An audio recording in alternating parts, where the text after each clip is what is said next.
A graça e paz.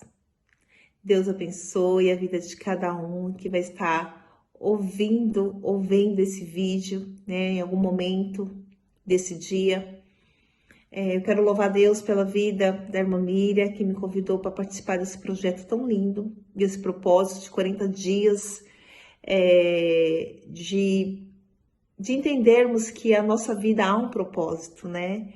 E é muito interessante que eu já fiz esse propósito de 40 dias e a minha vida nunca mais foi a mesma, né? O Senhor me deu um novo vigor, o Senhor me fez entender que há um sentido, né? Que há um propósito verdadeiramente, que nós não estamos aqui por um acaso, como diz ali o dia 2, que a gente não é um acidente. O Senhor nos escolheu. Ele tem um propósito para mim e para sua vida. E sendo assim, hoje a gente vai estar falando do dia 14, quando o tema fala que quando Deus parece distante, né? É um tema muito pertinente para os dias de hoje, né? Um tema muito propício para o que nós estamos vivendo nesse tempo presente. Eu não me refiro somente por conta dessa pandemia que assolou o mundo, que assolou a vida de todos nós. Não somente isso, mas assim, pelo tempo, né, que já se aproxima, né, a vinda do nosso Jesus, e muitas situações adversas vêm nos acontecendo, e a gente muitas das vezes tem a sensação que o nosso Deus está alheio a tudo isso, né, que Deus assim parece estar distante diante da nossa queixa, diante dos nossos problemas e diante de nossas aflições. Mas a Bíblia é muito clara e enfática quando ela diz que nesse mundo nós teríamos aflições, né? Que o melhor ainda está por vir, não é aqui nessa terra, não é nesse plano terreno, né? No plano celestial. O que Deus tem preparado para nós ainda está por vir. Então, as sensações que nós sentimos muitas das vezes aqui, e principalmente essa essa sensação de que parece que Deus está distante, está alheio a mim, a sua situação, faz parte, né? Se a gente trazer isso para a nossa vida cotidiana, a gente tem amigas, a gente tem amigos, a gente tem mesmo parente, né? Às vezes até mesmo nossos pais, familiares. Quantas vezes a gente não tem a oportunidade de estar junto, de estar se vendo, de estar se falando todos os dias, de estar se olhando. E nem por isso a gente perdeu a comunhão, nem por isso a gente perdeu a intimidade. E se a gente trazer isso para o mundo espiritual, não é diferente, né? O fato de muitas das vezes a gente ter essa sensação de que Deus parece estar alheio ou distante, isso não significa que verdadeiramente isso está acontecendo, né? Mas é por isso que Deus fala que que enganoso é o coração, que a gente não deve estar buscando a Deus pela sensação, né? A gente tem que estar buscando a Deus pelo que Ele é, pelo que Ele prometeu, né? Pela sua essência em si, né? Independente daquilo que a gente está sentindo ou não, a gente tem que crer, né? Porque a gente muitas das vezes acha que quando a gente tem aquela sensação gostosa, aquela sensação de que aquele fluir do Espírito Santo de Deus na nossa vida, aí sim tá tudo ok. Agora, quando o céu parece que está de bronze, que a situação parece que não está acontecendo nada, a gente não está sentindo nada, parece que está seca, está vazia, Deus está distante e está tudo diferente. E nem sempre é assim, né? Mas isso, irmãs, isso aí não é um erro, né? Esse sentimento que a gente sente não é questão de estar errado, de estar certo. Esse sentimento faz parte da nossa natureza carnal. A gente vê muito isso o salmista Davi, né? Um homem que era segundo o coração de Deus. Ele teve por vezes essa sensação. Várias vezes, vários salmos, ele destaca isso. Salmos 10, 1, ele diz assim: ó Senhor, por que está tão longe de mim? Salmos 22, 1, ele fala algo muito parecido. Ele diz: Senhor, por que me abandonaste? Né? Então, por vezes, ele tinha essa mesma impressão de que Deus parecia estar distante dele, né? E olha que ele era um homem segundo o coração de Deus, ele tinha muita intimidade com o Senhor. Mesmo que diante das suas quedas, das suas falhas, ele era um homem que tinha intimidade com o Senhor. Ele é um homem que verdadeiramente era inclinado ao Deus do céu, né? Ao Deus que nos formou, que nos criou, que morreu na cruz pela nossa vida. E ainda assim ele tinha essas sensações. Então isso é uma coisa que quase que comum, né, do ser humano, né? Por conta dessa natureza nossa caída. Mas, irmãs, diante disso, eu queria até destacar Jó, né? Como que a gente deveria proceder diante de uma situação como essa, né? A gente vai chutar o pau da barraca, ai, Deus não tá ligando para mim mesmo, olha a minha situação, olha a minha dificuldade, eu oro, não acontece nada. O que a gente vai fazer, né, diante de uma situação dessa? Né? Como adorar a Deus diante de uma situação de que parece que Deus está ali, né? A gente tem um exemplo de Jó, né? No momento de muita dificuldade da vida desse homem, em um único dia esse homem perdeu família, esse homem perdeu seus bens financeiros, perdeu sua casa, perdeu seus filhos, perdeu a sua saúde de uma maneira assim lastimável e ainda era julgado pelos seus amigos, né? A sua esposa chegou ainda a falar, amaldiçoa esse Deus e morre, né? Mas ele, diante de toda essa situação, qual foi o posicionamento dele, irmãs? O posicionamento dele foi de adorar a Deus. Por isso que Deus fala que nós não devemos buscar ele por sensações, né?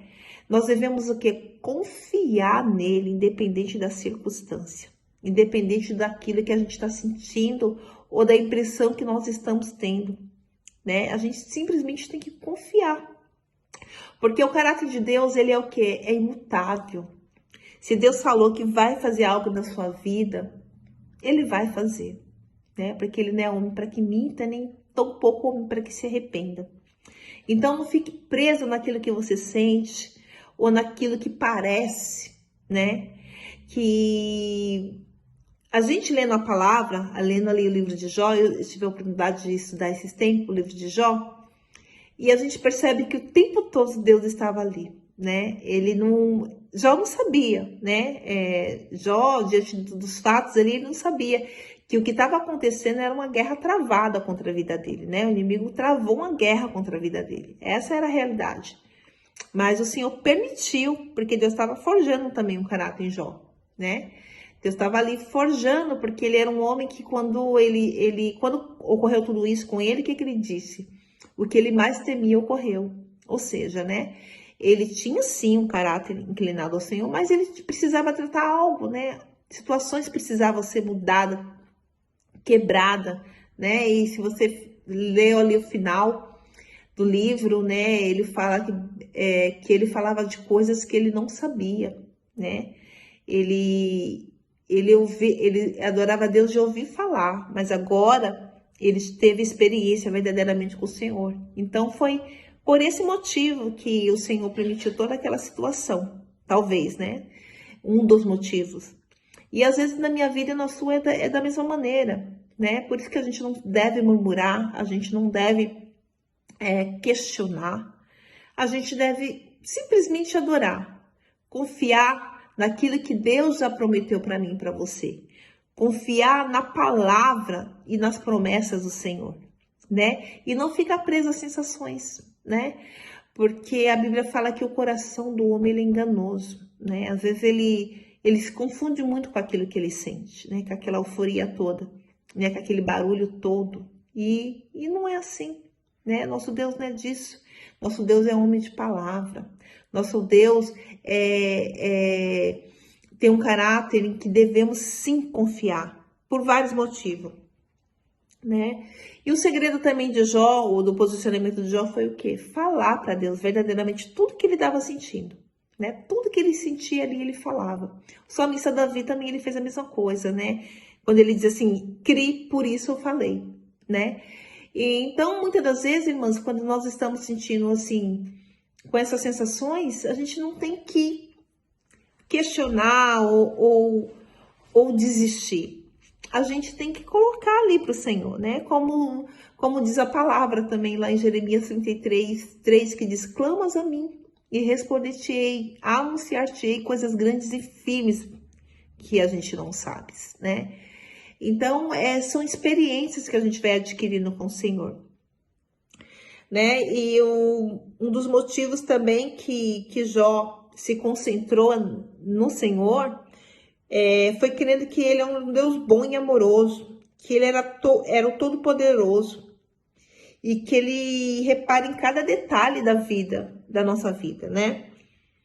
E que ele está no controle de tudo e que ele tem um plano, né, para as nossas vidas, né? Então, quando a gente tem essa convicção, né, a gente não se deixa se levar por esses momentos, né, de aflições que estamos sujeitos a passar. Estamos sujeitos, né? Porque não é porque a gente é crente, que a gente serve o Senhor, que a gente se esforça, né, para ter uma vida santa, regrada diante do Senhor, que a gente não está sujeito, né? Como eu disse anteriormente, nesse mundo nós vamos ter aflições. Estamos sujeitos a todo tipo de mazela também, né? Do mesmo modo, né, a pessoa que não é crente, ela tem benefícios, né?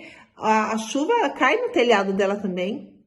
Se ela se esforçar, se ela trabalhar, ela também vai ter as colheitas dela, independente dela ser crente ou não, né? Porque são promessas que o Senhor tem nas nossas vidas, né? Então, assim, irmãs, isso, é muito importante que a gente identifique isso, né? Que há situações que também são imprevistas, estamos sujeitos a vários tipos de situações, né? E não é porque tudo tá dando errado, situações tá dando errado, que Deus está alheio à minha sua situação. Às vezes há um propósito nisso tudo, né? O livro inteiro fala de propósito e tudo coopera para o bem. Todas as situações, seja ela boa, seja ela ruim, tudo está cooperando para o bem.